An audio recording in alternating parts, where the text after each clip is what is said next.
సర్రుమని సైకిల్లో పోతున్న ఈయన తెలుగు మాస్టారు కుప్పం డిగ్రీ కళాశాల చంద్రబాబు గారు. ఈయన వృత్తి లెక్చరర్ అయితే ప్రవృత్తి సైక్లింగ్. ఓ చిన్న చిట్చాట్ ఈ లెక్చరర్ కమ్ సైక్లిస్ట్. సార్ నమస్తే సార్, మీ గుడ్ నేమ్ సార్? నమస్కారం అండి, నా పేరు చంద్రబాబు. నేను ఇక్కడ తెలుగు లెక్చరర్ గా కుప్పం గవర్నమెంట్ డిగ్రీ కాలేజీలో పనిచేస్తున్నాను. తెలుగు లెక్చరర్. Super sir. ఈ సైక్లింగ్ మీద ఆసక్తి ఎలా మొదలైంది సార్ మీకు? నేను ఒకప్పుడు బుక్స్ చదివేవాడినండి. ఆ బుక్స్ లో కొన్ని సాహసయాత్రలు అలా చదువుతున్నప్పుడు కొన్ని బుక్స్ వలన నేను ఇలా అడ్వెంచరస్ వాటిని చదవడం మూలంగా ఇది స్టార్ట్ అయింది. మొదటిసారి ఎప్పుడు ఎక్కినారు సార్ ఈ విధంగా సైక్లింగ్ చేయాలని? నేను 2018 లో ఒక సెకండ్ హ్యాండ్ సైకిల్ కొనుక్కున్నాను. ఓకే. 2019 లో నేను ఒక లాంగ్ రైడ్ చేయాలని అనుకుని 2019 సెలవుల్లో నేను తిరుపతి నుంచి భూటాన్ దేశం వరకు రైడ్ చేయడం జరిగింది. 2500 కిలోమీటర్లు. అది 2500 కిలోమీటర్లు. ఎన్ని రోజులు పట్టింది? 18 డేస్ పట్టిందండి. మొట్టమొదటి లాంగ్ రైడ్ అది. ఓకే. భూటాన్ బోర్డర్ వరకు వెళ్ళానండి. Very good sir. రోజుకి ఎంతసేపు ప్రాక్టీస్ చేస్తారు సార్ మీరు? వీలుని బట్టి అండి. ఒక రోజు మార్నింగ్ కానీ ఈవినింగ్ కానీ 20 హాఫ్ అన్ అవర్ కొంచెం ఎర్లీగా స్టార్ట్ చేస్తే 2 hours కూడా చేస్తానండి అప్పుడప్పుడు. మీరు ఇప్పటి వరకు ఎంత దూరం సైక్లింగ్ తొక్కింటారు? ఆల్మోస్ట్ 75,000 కిలోమీటర్ సైక్లింగ్ చేశానండి. 70,000 కిలోమీటర్. అయితే ఒక స్ట్రావా అని ఒక యాప్ ఉంది. ఆ యాప్ ప్రకారం అయితే అది తెలియక ముందు 15,000 కిలోమీటర్లు పైన చేశాను. ఆ యాప్ లో అధికారికంగా అయితే 60,000 కిలోమీటర్లు చేశాను. నేను యాప్ లో కూడా ఉంది, రికార్డ్ అయ్యి. ఓకే. మొదటి లాంగ్ రైడ్ ఎక్కడ చేసినారు సార్ మీరు? ఫస్ట్ అయితే 50-100 చేసుకుంటా ఉండేవాళ్ళం అండి. ఫస్ట్ లో 2018 జనవరిలో అనుకుంటున్నాను. 19 జనవరి. ఓకే. 19 జనవరిలో విజయవాడకు వెళ్ళామండి సైకిల్లో. అది మొట్టమొదటిసారిగా 400 కిలోమీటర్స్ రైడ్.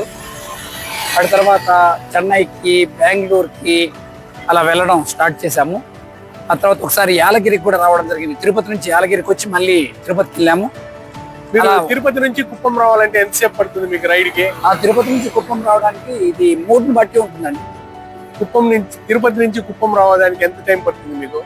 ఒక్కోసారి మూడ్ని బట్టి. ఒకసారి నేను లీజర్ రైడ్ హాయిగా ఎంజాయ్ గా చేస్తాను. సీరియస్ గా చేస్తే నాకు ఒక 8 hours ఆర్ 8.5 hours లో వచ్చేస్తానండి. ఎక్కడ ఆగకుండా వచ్చేస్తారా? Just hydration stop, food stop ఏదైనా 1 or 2 తీసుకుంటానండి, లేదా 3 తీసుకుంటాను అంతే. ఓకే. మిగిలిన కంటిన్యూస్ గా వచ్చేస్తాను. గవర్నమెంట్ జాబ్, ప్రాక్టీస్ ఈ రెండు ఎలా బ్యాలెన్స్ చేస్తారు సార్ మీరు? ఏమండి? ఈ గవర్నమెంట్ జాబ్ ఒక పక్క, ఈ ప్రాక్టీస్ ఈ రెండు ఎలా ప్రాక్టీస్ బ్యాలెన్స్ చేస్తారు మీరు? అంటే కూడా మనకి పిల్లలకి పాఠాలు చెప్పడంతో పాటు మనం చేసే ప్రతి పని పిల్లలు చూస్తారు కాబట్టి మోటివేషన్ గా ఉపయోగపడుతుంది. నేను ఈ రంగం ఎంచుకున్నాను. నేను ఆరోగ్యంగా ఉంటాను. పాఠాలు చెప్పడమే కాకుండా చేసి చూపించడం, చేత త్వరగా చూపించడం వల్ల స్టూడెంట్స్ ఇన్స్పైర్ అవుతారని నేను స్టార్ట్ చేశాను యాక్చువల్ గా. కానీ అది రాను నాకు ఇంట్రెస్ట్ పెరిగి అదొక అడ్వెంచరస్ స్పోర్ట్ గా అయిపోయి నాకు అదొక క్రేజీగా, అదొక అలవాటుగా అయిపోయిందండి. Very good sir. డైట్ ఏం తీసుకుంటారు సార్? మీ ఫిట్నెస్ ఎలా ఉంటుంది? డైట్ మరీ ఎక్కువ ఏం తీసుకోనండి. కొంచెం అనవసరంగా ఎక్కువ రైస్ తీసుకోకుండా మినిమం రైస్ తీసుకుంటూ కొంచెం ప్రోటీన్ ఉండేటట్టుగా చూసుకోవడం. ఏదన్నా చిక్కీలు, ఎగ్స్ లైట్ గా, మరి ఆయిల్ వేంపుల్స్ కాకుండా కొంచెం ఏదన్నా ప్రోటీన్ ఫుడ్ తీసుకోవడం. సైక్లింగ్ కాకుండా వేరే ఎక్సర్సైజ్ ఏదైనా చేస్తుంటారా? నేను రన్నింగ్ కూడా చేస్తుంటానండి. రన్నింగ్, స్విమ్మింగ్ కూడా చేస్తుంటాను. నేను 2025 లో ఒక లాంగ్ రైడ్ లో మన లంబసింగి రైడ్ 1200 కిలోమీటర్స్, హైదరాబాద్ నుంచి లంబసింగి వెళ్ళేది. మారేడుమిల్లి అడవుల్లో ఒకసారి పడ్డానండి. రైట్ ట్విస్ట్ అయింది మణికట్టు దగ్గర. అప్పుడు మానేసి రన్నింగ్ మారాను. ఆ రన్నింగ్ మారినాక నేను 20 కిలోమీటర్లు, 40 కిలోమీటర్లు, 50 కిలోమీటర్లు 2025 డిసెంబర్ లో నేను 110 కిలోమీటర్లు పరిగెత్తానండి పాడేరు కొండల్లో. అది నా best attempt, personal record. Super sir. మీ ఫైనల్ గోల్ ఏం సార్? నేషనల్, ఇంటర్నేషనల్ సైక్లింగ్ లేదండి. నేను ఇతర రాష్ట్రాల వాళ్ళను అక్కడక్కడ కలవడం వల్ల నేను వాళ్ళని చూసి ఇన్స్పైర్ అయ్యి కొత్తవి అలవాటు చేసుకొని వీళ్ళంత ఫిట్ గా ఉండడం. మనకు బాడీకి కొన్ని లిమిటేషన్స్ ఉంటాయని, ఇంత పరిగెత్తాలి, ఇంత సైకిల్ తొక్కాలి, ఇంతే చేయగలము అనే లిమిటేషన్స్ ని బ్రేక్ చేయడం నాకు అలవాటు. మామూలుగా అందరూ 10 కిలోమీటర్లు, 20 కిలోమీటర్లు పెడితే కష్టం అనుకుంటారు. నేను ఎంతవరకు పరిగెత్తాలని చెక్ చేసుకునే భాగంలో నేను 40లు, 50లు, 100లు కూడా పరిగెత్తాను. సైక్లింగ్ కూడా అలా 50, 100 ప్రారంభమైంది. నేను 1200s సౌత్ ఇండియాలోనే ఫేమస్ అయినటువంటి Western Ghats endurance race 1500 kilometres race Bengaluru నుంచి కేరళకు వెళ్ళి మళ్ళీ తిరిగి బెంగళూరుకి వచ్చేయడం. మన మల్లప్పకొండ హైట్ 200 మీటర్లు ఉంటుంది, 220 మీటర్లు మన మల్లప్పకొండ హైట్ కింద నుంచి పైకి. కానీ మేము చేసిన ఈ WER Western Ghat endurance race elevation 19,000 మీటర్లు అన్ని కొండల్లోనే చేసామండి. Super sir. అలా మన లిమిటేషన్స్ ని బ్రేక్ చేస్తూ ఉండడం కోసం నేను చేస్తూ ఉన్నాను. మనకి ఇక్కడ లిమిట్ ఉండదు, అది చెక్ చేసుకోవడానికి ఏజ్ కూడా నెంబర్ లాంటిది. నాకు ఇప్పుడు 44 నడుస్తుంది. అలా మనం ఏజ్ కూడా, నేను ఇంకా సీనియర్ సిటిజన్స్ పెద్ద పెద్ద రైడ్లలో 50లు 60లు ఉన్న రైడర్లని నాతో పాటు తొక్కే వాళ్ళని చూసాను నేను. నాకంటే బాగా తొక్కే 55 ఏళ్ళ రైడర్లు కూడా చూసాను నేను. Super sir. అలా చూసినప్పుడు మనకు చాలా ఇన్స్పిరేషన్ గా ఉంటుంది. మీకు ప్రేరణగా నిలిచిన వ్యక్తి ఎవరైనా ఉన్నారా సార్? నేను మామూలుగా మన సోషల్ మీడియాలో నాకు ఎవరు కోచ్ లేరండి, తెలియదు, అవగాహన లేదు. యూట్యూబ్లు, ఇన్స్టాగ్రామ్లు, ఫేస్బుక్లు నేను చూస్తూ ఉంటే, నేను ఫస్ట్ లో 2015-16లో అనుకుంటాను, నేను మిలింద్ సోమన్ గారి వీడియో ఒకటి చూశాను. అతను ముంబై నుంచి ఆగ్రా నుంచి ముంబై నుంచి ఢిల్లీకి రైడ్ చేయడము, ఆగ్రా నుంచి ఢిల్లీకి రైడ్ చేయడము, స్విమ్మింగ్ చేయడము, ఐరన్ మ్యాన్ చేయడము 50-55 ఏళ్ళ వయసులో. అది చూసి ఇంత వయసులో వీళ్ళు చేయగలిగింది, మనం ఎందుకు ఇలా ఉన్నాము అని నా మొట్టమొదటి ఇన్స్పిరేషన్ అప్పుడు ఆ వీడియో చూడడం.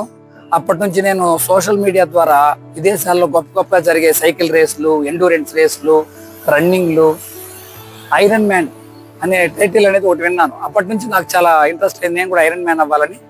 సైక్లింగ్, స్విమ్మింగ్, రన్నింగ్, సైక్లింగ్ 3 ఉంటాయండి ఇందులో. స్విమ్మింగ్ 4 కిలోమీటర్లు చేయాలి, సైక్లింగ్ 180 కిలోమీటర్లు చేయాలి, రన్నింగ్ 42 కిలోమీటర్లు పరిగెత్తాలి. Super sir. ఈ సైక్లింగ్ మొదలు పెట్టాలా అనుకునే యూత్ కు మీరు ఏమైనా సలహాలు ఇస్తారా? మనం అన్నిట్లో చాలా వరకు ఇప్పుడంతా మొబైల్లో మునిగిపోయి ఉన్నాము. అప్పుడప్పుడు మొబైల్ పక్కన పెట్టి దేహ దారుఢ్యాన్ని పెంచుకుంటే చాలా ఆనందం ఉంటుందండి. మొబైల్ అనేది ఒక రకమైనటువంటి, అది డిసీజ్ లాంటిది. అది మొబైల్ అడిక్షన్ నుంచి బయటపడాలంటే దానికి గొప్ప సాధనము. మనం ఏది సాధించాలన్నా, ఏది చేయాలన్నా మనకుండే వాడకం ఉన్నటువంటి ఈ మీడియా ఏదైనా దేహం, దీన్ని సమంగా ఉంచుకుంటే మనం ఏ పనైనా చేయొచ్చు. యూత్ అంతా మొబైల్ని అప్పుడప్పుడు పక్క నుంచి సైక్లింగ్ కానీ, రన్నింగ్ కానీ, స్విమ్మింగ్ కానీ, ఏదైనా గేమ్, మొబైల్ గేమ్స్ కాకుండా ఫిజికల్ గేమ్స్ ఆడడం వలన రకమైన అలౌకికమైన ఆనందానికి లోనవుతాం. ఇది అని చెప్పలేము, వాళ్ళకే తెలుస్తుంది. ఈ హ్యాపీ హార్మోన్స్ అని కొన్ని ఉంటాయండి. మనం స్వెట్ అయినప్పుడు, చెమట పట్టినప్పుడు మనకు ఒక రకమైన ఆనందం కలుగుతుంది. ఆ మధ్యాహ్నం చూడగలిగితే అది మనం సాధారణంగా మళ్ళీ మానేయలేము. కాబట్టి వీలైనంత వరకు మనం దేహానికి చెమట పట్టించగలిగితే అది ఒక అలౌకికమైన ఆనందానికి గురవుతాం. కాబట్టి స్వెట్ అయ్యే వర్కౌట్స్, అది ఏదైనా కావచ్చు, ఈవెన్ ఎక్సర్సైజ్ అయినా కావచ్చు, చేయడం చాలా మంచి పని అండి. ఆఖరికి వస్తుంది సార్, మీరు చేయాలనుకునే ఒక పెద్ద రైడ్ ఏదైనా ఉందా? మీ ఉందండి, ఇది పోస్ట్ పోన్ అవుతూ వస్తోంది. నెక్స్ట్ ఇయర్ అనుకుంటున్నాను. నేను కాశ్మీర్ టు కన్యాకుమారి రైడ్ చేద్దాం అనుకుంటున్నానండి. మా ఫ్రెండ్స్ కొంతమంది ఒకరిద్దరు చేశారు, నేను అనుకుంటూ ఉంటే ఇది నేను ఈ ఇయరా లేదా నెక్స్ట్ ఇయర్ అని అనుకుంటూ ఉన్నాను. వీలైతే ఈ సంవత్సరం చివరిలో కానీ లేదా నెక్స్ట్ ఇయర్ కానీ రైడ్ చేస్తానండి. కాశ్మీర్ టు K2K రైడ్ అంటారు దీన్ని, కాశ్మీర్ నుంచి కన్యాకుమారి వరకు. Okay sir. ఇప్పుడు కుప్పంలో ఎవరైనా ఔత్సాహికగా సైక్లింగ్ చేయాలన్నటువంటి వాళ్ళు ఎవరైనా మిమ్మల్ని కాంటాక్ట్ చేస్తే వాళ్ళకు మీరు సలహాలు, తర్వాత ట్రైనింగ్ ఏదైనా ఇవ్వగలరా సార్? ఖచ్చితంగా అండి. సార్ మీ నెంబర్ కొద్దిగా చెప్పండి సార్. షూర్ అండి, ఖచ్చితంగా.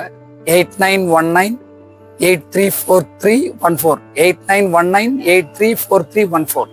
Okay sir. ఎప్పుడైనా ఈవినింగ్ టైం? ఖచ్చితంగా అండి. ఈవినింగ్ టైంలో 6-7 అరౌండ్ ఆ టైంలో వచ్చేస్తే అప్పుడు కొంచెం ఫ్రీగా ఉంటానండి. ఆ టైంలో ఆరోగ్యానికి సంబంధించిన సరే, సైక్లింగ్, రన్నింగ్ విషయాల్లో ఏదైనా సందేహాలు ఉంటే ఖచ్చితంగా కాంటాక్ట్ అవ్వచ్చు. Thank you very much sir. మీ విలువైన సమయాన్ని ప్రాక్టీస్ చేస్తూ మా కోసము మీరు సమయం కేటాయించిన దానికి ధన్యవాదాలు sir. Wish you all the best. జీవితంలో మీరు ఇంకా ఎన్నో మంచి మంచి మెట్లు ఎక్కాలి, ఎంతో మందికి మీరు స్ఫూర్తిదాయకంగా నిలవాలని కోరుకుంటున్నాం సార్. నమస్కారం సార్. థ్యాంక్ యూ అండి, ధన్యవాదాలు.